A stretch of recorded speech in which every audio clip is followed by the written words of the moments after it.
Product lifting, peeling on the free edge, cracks, broken nails, overlay is falling off. If you've ever experienced any of these problems, you are definitely doing one of these mistakes. And the most common one that 90% of beginners are doing is treating gel overlay like regular nail polish overlay, where we simply take a base coat, apply it, color, and top coat, and that's it.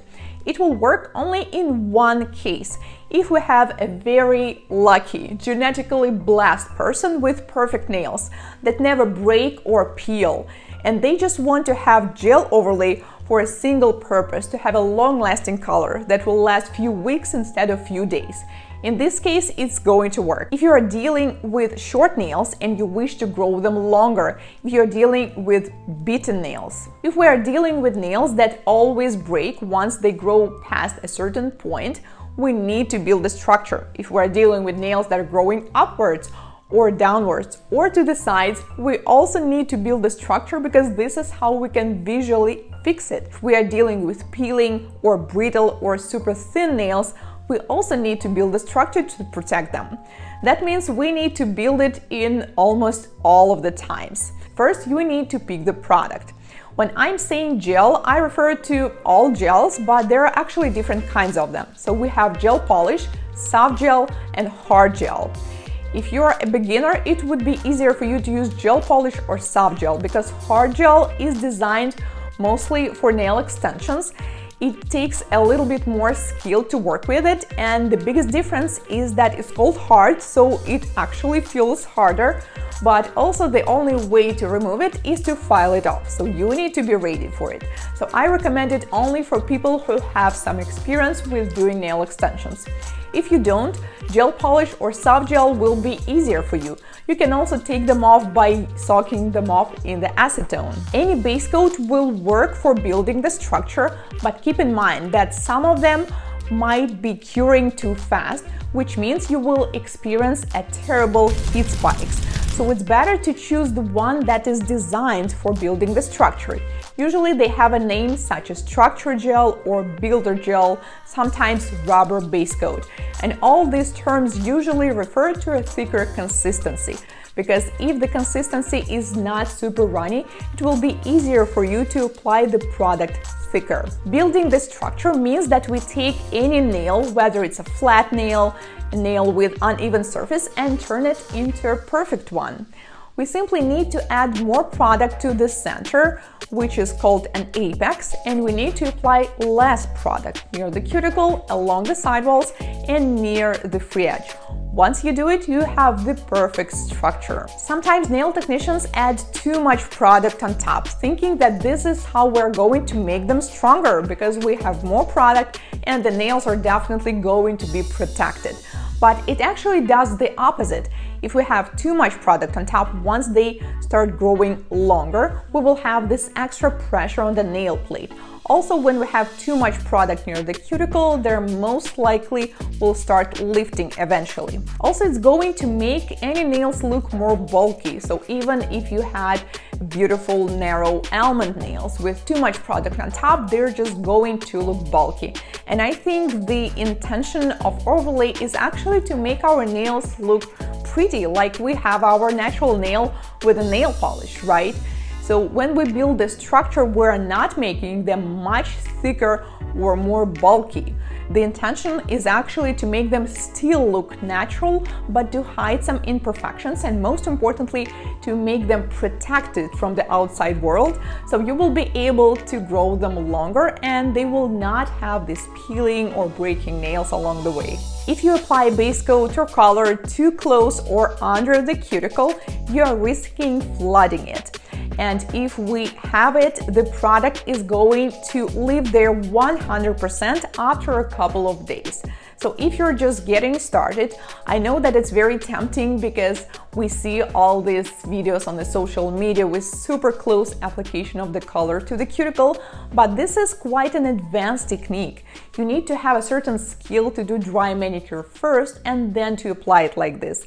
If you're just getting started, my biggest recommendation is to leave a little margin from the cuticle and start from there. Because if you will apply it too close, then you will most likely experience different problems. Too much product on the free edge is not going to protect your free edge.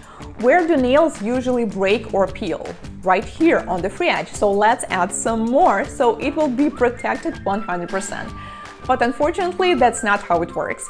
If we have too much product on the free edge, once the nail will grow a little longer, we have this excess weight on the free edge and they will start to lift in the middle or near the cuticle, or they will break. So this is definitely not something you should do near the free edge. We're supposed to have a medium amount of product. It should be thin, but not like hair thin. I would say like business card thin, but it also depends on the nails.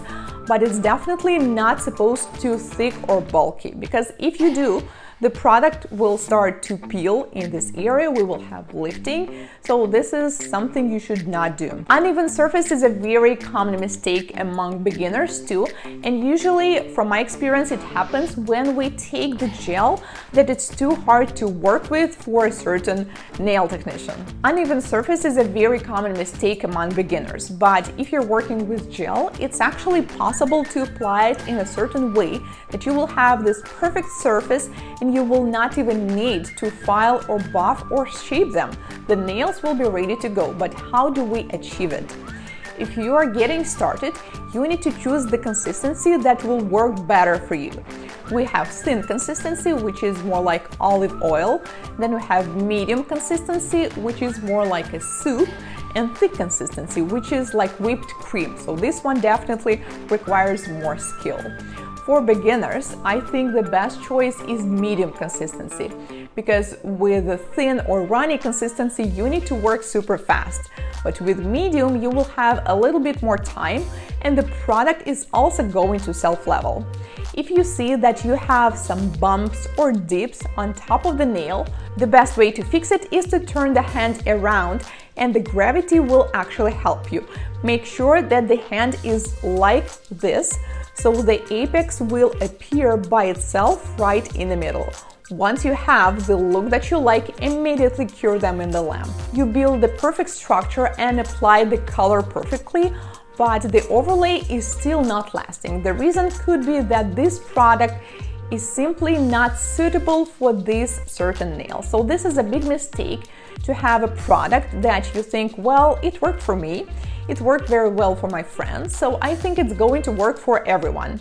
Unfortunately, not necessarily, because we all have different nail types and skin types. You need to have at least 2 different types of base coats. Let me explain. Imagine we have a very thin and flexible nails, like a marshmallow. And when we apply something hard on them, like a chocolate that hardens over time, so will this squishy marshmallow be able to resist a certain pressure? Not really. So once we push a little harder, the chocolate is going to break easily and we will have a broken nail. For super soft and flexible and thin nails, it is better to use medium or soft products because they're going to align with them and they will not break as easily. But when we're dealing with nails that are naturally hard and thick, you can use both soft or hard products. Naked or uncovered sidewalls. I see this mistake a lot lately and honestly it's breaking my heart because it's a really bad one.